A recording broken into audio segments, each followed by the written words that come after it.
작년에 일본의 화물선은 인도양의 섬나라 모리셔스 해안을 운행 중 선원들이 와이파이 무선 인터넷 신호를 잡아보겠다며 해안가로 접근하다가 좌초돼 엄청난 피해를 일으켰고, 그 화물선은 결국 두 동강 나면서 전 세계적인 비난의 목소리를 들은 바 있습니다. 충돌 당시 1000톤가량의 원유가 바다로 흘러나와 천혜의 자연 경관으로 유명한 모리셔스 해안을 오염시켰고, 기름 유출 피해는 상상을 초월하는 최악의 상황이 현실화된 것입니다.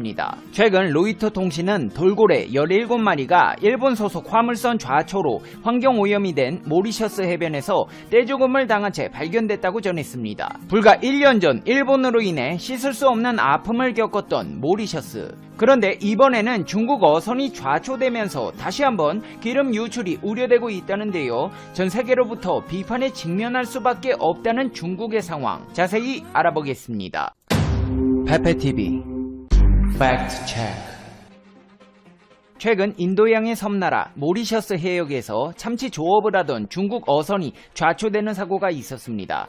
AFP 통신은 모리셔스 푸엥뜨 오사블리 앞바다에서 357톤급 중국 어선이 좌초돼 관련 당국이 사고 수습에 나섰다고 보도했습니다.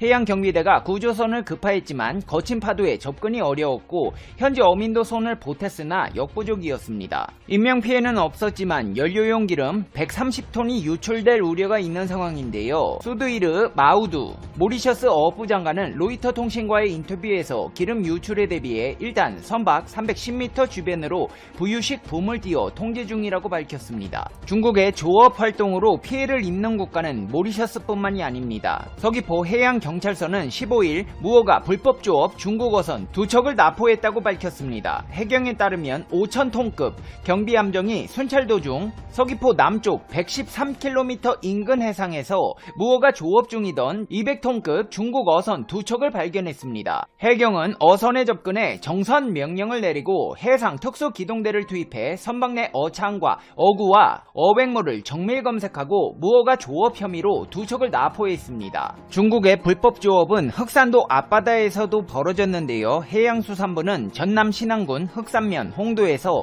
북서쪽으로 38.9km 떨어진 해상에서 중국 쌍타망 어선 노영어 2척을 포함한 총 4척을 납포했다고 밝혔습니다. 상황이 이렇다 보니 대한민국 해경에서는 특공대 50명을 연평도와 대청도에 투입해 작전을 수행하기에 이르렀습니다. 해경특공대는 해양 테러 사건에 대한 무력 진압 작전 수행, 요인 경우 해양 테러 사건 관련 폭발물 탐색 및 처리, 해양 테러 예방 활동 및 해난 구조 업무 등을 수행하고 있는 조직입니다. 성어기가 시작돼 불법 조업 어선이 발견되면 즉시 방탄조끼를 착용하고 각종 가용 장비를 활용해 즉각 제압하고 퇴거 조치를 하도록 명령을 하달했습니다. 불법 어선들이 집단으로 대응하면 대형 함정 증가 배치, 항해 장비 무력화, 소화포 집중 배치로 강력 제압한다는 전략을 짜놓고 있습니다. 여기에 더해 해양 항공기를 투입해 초계 비행을 하루 1번에서 2번, 3번 이상으로 늘리고 있습니다. 체증을 확대해 증거 확보에 나서고 어선 위치 등을 신속히 전파해 고속 단정이 긴급 출동할 수 있도록 지원하기 위함입니다. 해양경찰은 오는 2025년까지 현재 25대인 보유 항공기를 30대로 확충할 예정입니다. 항공인력 72명을 충원해 해상, 인명구조, 불법 단속 등 해양 사건 사고에 대비하고 있습니다. 중국의 민폐는 여기서 끝이 아닙니다. 최근 들어 다시 기승을 부리고 있는 미세먼지는 가뜩이나 코로나로 지친 국민들의 가슴을 답답하게 만들고 있는데요. 전문가들은 이번 미세먼지도 중국발 요인이 3분의 2 정도를 차지하고 있을 것이라고 했습니다. 김순태 아주대 환경안전공학과 교수는 최근 불고 있는 동북아 일대 미세먼지를 중국산과 한국산으로 나눠서 분석했습니다.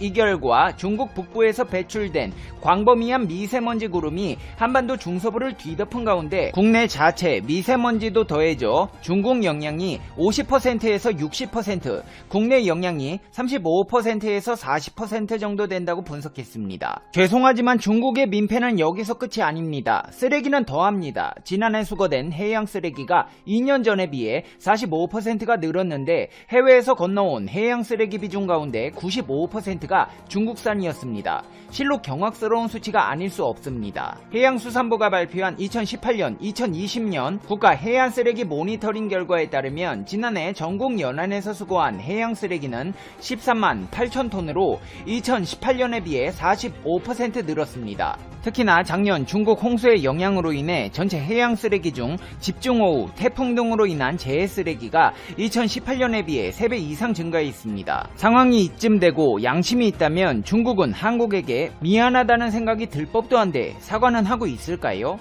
아닙니다. 오히려 한국을 비난하고 있습니다. 홍콩 사우스차이나 모닝포스트에서는 중국 네티즌들이 중국을 무시했다며 한국 애니메이션 출동 슈퍼윙스와의 전쟁을 선포했다고 보도했습니다.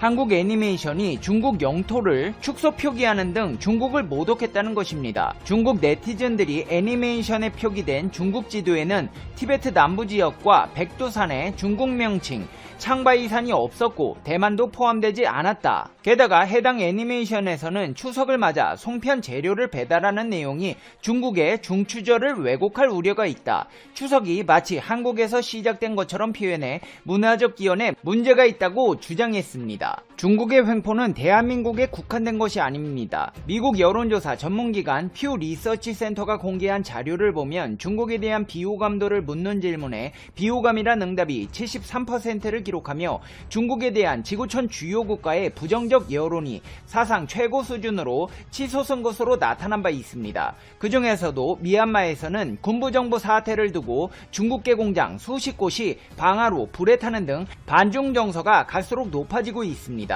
중국 관영 글로벌타임즈는 미얀마 수도 양곤에 있는 중국계 공장 32곳이 정체를 알 수 없는 사람들의 공격을 받았다고 전했습니다. 이 과정에서 중국인 직원 2명이 다쳤으며 지금까지 확인된 피해 규모만 2억 4천만 위안, 우리 돈으로 420억 원에 이르는 것으로 알려졌습니다. 미얀마의 현지인들은 미얀마의 영향력이 큰 중국이 쿠데타에 미온적인 태도로 일관하며 사실상 군부를 두둔하는 듯한 모습을 보이자 불만이 폭발해버린 것인데요. 실제로 미얀마에서는 군부 쿠데타 이후 중국을 비난하는 목소리가 연일 커지고 있습니다. 중국 대사관 앞에서는 연일 반중 운동이 벌어지고 있고 중국 제품 불매 운동도 진행되고 있습니다. 미국과의 갈등도 극에 달했는데요. 최근 중국에서는 도널드 트럼프 미국 전 대통령의 얼굴을 본따 만든 변기솔이 인기를 끌고 있습니다. 중국인들은 트럼프의 얼굴이 그려진 변기솔로 매일 청소하는데 속이 다 뻥 뚫린 것 같은 기분이 든다며 미국에 대한 안 좋은 감정을 여실히 드러내고 있습니다. 실제로 중국 정부는 미국의 압박에 숨통이 조여오고 있습니다. 게다가 조 바이든 미국 행정부에서는 오는 18일에서 19일 열릴 예정인 미중 고위급 회담에서 중국이 원하는 트럼프 관세 철회 문제를 배제하면서 중국 정부의 고민은 깊어져만 가고 있는데요. 제이크 설리번 백악관 국가안보보좌관은 미중 고위급 회담과 관련해 1단계 무역 합의는 주요 의제가 되지 않을 것이다. 미국이 전략적 차원에서 어떻게 나아갈지, 미국의 근본적 이익과 가치가 무엇인지, 중국의 행보에서 뭘 우려하는지 분명하게 전달하는 것이 회담의 목적이라고 설명했습니다. 중국은 바이든 행정부에서 고율 관세가 철회되길 기대해왔습니다. 하지만 바이든 행정부는 이 문제를 핵심 의제로 다루지 않겠다고 공개적으로 못 받게 되면서 미국을 중심으로 한 중국 때리기는 앞으로도 지속될 전망입니다. 이제 페페TV의 결론입니다. 페페TV Conclusion.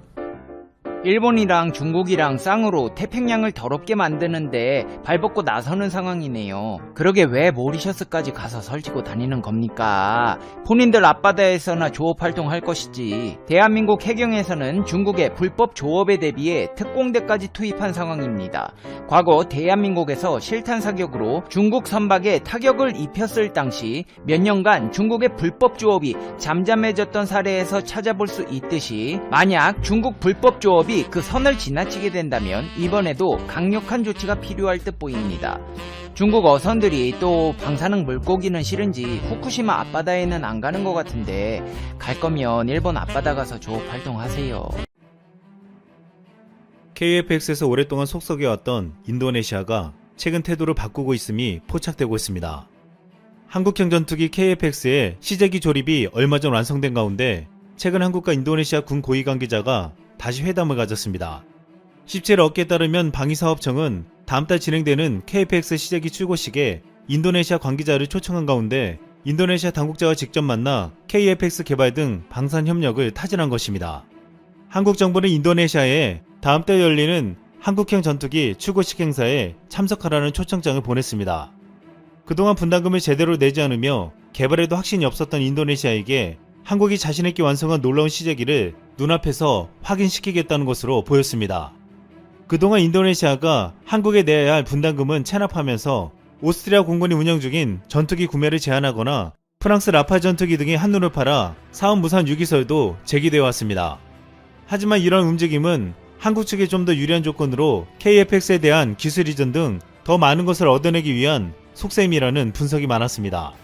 시간을 끄면 인도네시아는 유리해질 줄 알았으나 현실은 정반대였습니다. 이제 인도네시아는 밀린 분담금을 내고 과거 약속했던 KFX 협력 조항을 그대로 지키거나 아니면 사업에서 완전히 배제되는 기로에 서 있습니다. 일각에서는 한국의 기술력을 눈앞에 보고서 인도네시아는 위축될 수밖에 없다고 말하고 있습니다. 한국과 인도네시아가 KFX에 대한 협의를 다시 할 때 인도네시아에서는 큰 행사가 열렸습니다.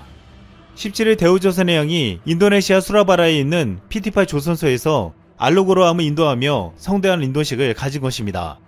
알로그로함은 대우조선해양이 대한민국 해군에 인도한 장보고급 잠수함을 기반으로 독자 개발한 대한민국 최초의 수출형 잠수함입니다. 인도네시아에서 KFX 분담금 미납의 원흉인 프라보어 국방장관이 직접 나와 그 유형을 목격했습니다. 이번 알로그로함은 지난 2011년 인도네시아 국방부로부터 수주한 1400톤급 잠수함 3척 가운데 마지막 3번함입니다. 대우조선해양은 국내 최초로 해외에서 수주한 인도네시아 잠수함 3척 중 마지막 함도 성공적으로 인도하며 명실상부한 대한민국 잠수함 분야 최강자임을 증명했습니다. 알로그로함은 40명 승조원을 태우고 일반 해리거리인 부산항에서 미국 LA항까지 중간 기항 없이 왕복 운행할 수 있어 잠수함의 생명인 뛰어난 수중 작전 능력을 갖췄다고 평가받았습니다. 여기에 설계, 생산, 시운전 등 모든 건조 과정을 자체 기술로 수행해 조선 기술의 최고봉으로 평가받는 잠수함 건조 기술력을 다시 한번 입증했습니다. 행사에 참석한 강은호 방위 사업청장은 축사를 통해 앞선 두 잠수함과 달리 인도네시아에서 건조된 알로그로함이 양국 간 방산협력의 새로운 이정표가 될 것이라며 인도네시아가 아세안 국가 최초로 잠수함 건조 능력을 갖추게 된 것을 축하한다라고 말했습니다. 지난해 1월부터 3번함 알로그로는 시운전을 했는데 250m 깊이까지 내려가 1시간 30분 자망하는 최대 작전 심도 시험에 성공하며 인도네시아 최초 기록을 여럿 남겼습니다. 덕분에 인도네시아는 아세안 10개국 중에 가장 강력한 잠수함 전력을 갖췄다고 평가받았습니다. 많은 이들은 인도네시아가 한국 덕에 졸지의 잠수함 강국이 되었다고 치켜 세웠습니다. 이에 인도네시아 정부는 잠수함 3척을 더 들여오는 2차 사업 계약서에 서명했는데 KFX 사업이 삐걱거리자 잠수함 추가 도입도 다시 생각해보겠다는 이야기까지 돌기도 했습니다.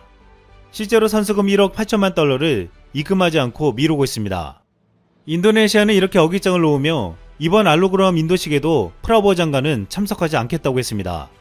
하지만 프라보어 장관은 일정을 바꿔 양국 방산협력의 성과를 대외적으로 알리는 이날 행사에 모습을 드러냈습니다. 이날 프라보어 장관은 5년 안에 완전 건조로 잠수함 자립을 이루겠다며 한국 정부에 감사하고 양국 관계가 더 단단해져야 한다고 축사했습니다. 프라보어 장관은 15일에도 강 청장 등 한국 관계자들을 만나고 양국 방산협력의 중요성에 공감했습니다. 장기적으로 다양한 방법을 모색해 이견을 해소하고 문제를 구체적으로 풀어가자는 쪽으로 논의된 것으로 알려졌습니다. 많은 전문가들은 인도네시아가 협상력을 높이려고 다른 나라 전투기를 산다든지 사업을 중단한다는 말을 흘리고 있지만 결국에는 한국의 요구에 순응할 수밖에 없다고 보고 있습니다. 한국은 KFX와 같은 전투기나 잠수함을 비롯해 많은 분야에서 높은 수준의 무기를 만들 수 있기에 점점 국제정세가 악화되는 상황에서 국방력을 강화시키려면 한국의 힘이 절대적으로 필요하기 때문입니다. 인도네시아는 그동안 한국산 무기를 전 세계에서 가장 많이 사는 나라였습니다. 2014년부터 2018년까지 한국이 수출한 무기의 17%를 인도네시아가 구입했습니다. 인도네시아는 아세안 패권 국가로 인구는 2억 7천만 명에 육박해 세계 4위이고 미국 글로벌 파이어파워가 발표한 2021년 국방력은 세계 16위로 동남아에서 가장 높았습니다. 인도네시아는 미국과 중국 사이에 중립을 표방하고 있지만 지정학적 위치상 호주, 말레이시아, 싱가포르 등과는 잠재적인 긴장 관계를 가지고 있습니다. 인도네시아는 외부 위협은 크지 않지만 해안국가인 만큼 해군과 공군의 현대화에 박차를 가했습니다. 그리고 한국산 무기들은 인도네시아의 전력 증강에 큰 역할을 차지했습니다. 인도네시아가 이번에 KFX를 놓친다면 전투기 하나에서 끝나는 것이 아니라 잠수함을 비롯해 그동안 도입했거나 앞으로 도입해야 할 전력에 큰 손실을 가지고 올 수밖에 없다는 것입니다. 그리고 여기에는 앞으로 인도네시아가 한국에 손을 벌릴 수밖에 없는 새로운 무기가 거론되고 있습니다. 지난해 인도네시아의 잠재적 적국이라 불리는 호주는 한국의 K9 자주포 1조 원어치를 수입했습니다.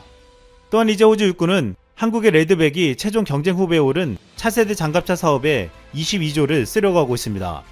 많은 이들은 섬나라 호주가 접촉 지역이 존재하지 않는데 왜 자주포와 장갑차를 수입하는지 의아했습니다.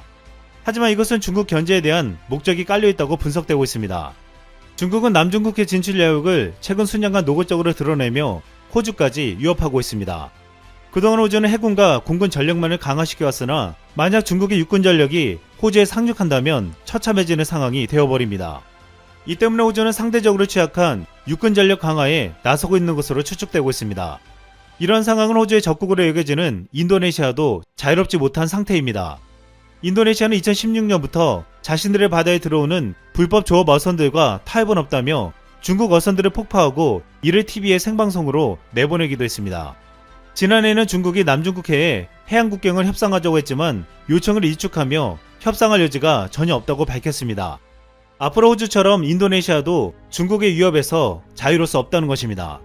전문가들은 앞으로 이 때문에 인도네시아도 육군 전력을 강화시키는 방향으로 갈 수밖에 없다고 보고 있습니다. 여기에 이번에 호주에서 한국의 레드백 장갑차가 선정되면 미국 차기 장갑차 사업에도 선정될 수 있으며 인도네시아도 이에 군침을 흘릴 수밖에 없다고 보고 있습니다.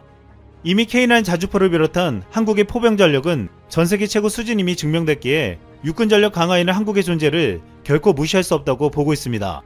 세계 최고라 불리는 우리 포병 전력은 지난해 K9과 K55 자주포의 사거리를 늘릴 155mm 사거리 연장탄을 만들어냈습니다. 새로운 155mm 사거리 연장탄을 K9 자주포에서 운용하면 사거리가 54km로 늘어나게 되는 무시무시한 유력을 발휘하게 됩니다. 또한 사거리 100km를 목표로 하는 포탄도 개발되고 있는데 날개를 달아서 활공이 가능해 포병의 궤도를 역추적하는 대포병 레이더 구련도 가능해집니다. 여기에 포탄에 램제트 엔진을 단 초고속 램제트 탄까지 개발하고 있습니다. 이렇게 한국의 포병은 소리 없이 무시무시한 전력을 갖춰 나가고 있습니다. 많은 이들은 인도네시아는 한국을 잘못 봤다고 말하고 있습니다. 과거 나폴레옹은 이렇게 말했습니다. 신은 최고의 포병이 있는 곳에 손을 들어준다. 이상 쓸멍이었습니다.